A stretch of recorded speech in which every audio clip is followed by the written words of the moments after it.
A young man from Wesco who was burned from head to toe as a boy during a tragic accident is sharing his story with us tonight. He says despite his extreme obstacles, he wants to motivate others by talking about the experience. CBS 4's Nora Salinas met with him earlier today. What can you tell us, Nora? Well, Marcy, Joshua Reyes's life was turned upside down at a very young age, but he says his disabilities are not enough to keep him from his goal of helping others who are going through tough times. At 27 years old, Joshua Reyes says he believes it's a miracle that he's alive to tell his story. I wasn't supposed to survive at all. I had like a 2% chance of living. He was only 2 when he took a bottle of flammable liquid and doused it on himself while on a missionary trip with his parents in New Mexico. It wasn't water, and when I realized, I threw it because of the fumes. And so,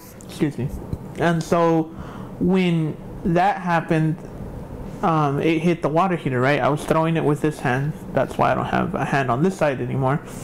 It blew up, and it blew up in my hand. The explosion caused Joshua to suffer from burns to 95% of his body.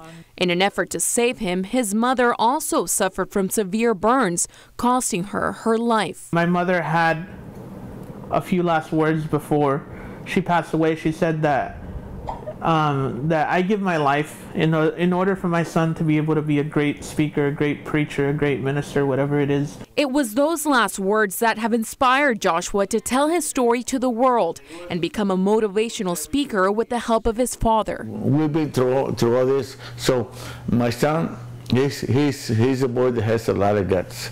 I have showed him that you never give up. I've shown him say, don't say no until you try it. Don't believe the people what they say. You're a good son. You're going to make it. Despite going through dozens of surgeries and spending countless months in the hospital, Joshua says he lives life with a good sense of humor and a smile on his face. You're creative. And my friends were like, please do it. With donations from the community, he was recently able to purchase a van which he one day hopes to drive. His #1 goal is to visit with as many people as he can to talk to them about overcoming their obstacles, no matter how hard they may be. You got to push through that hallway of heartache, of difficultness, of trials and tribulation, of maybe losing your job, being unemployed, not being able to feed your family. If you just push it just a little bit, the doors of hope will be right there.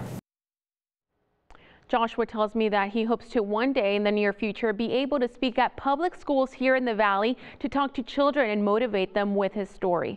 In the studio, Nora Salinas, CBS 4 News and ValleyCentral.com.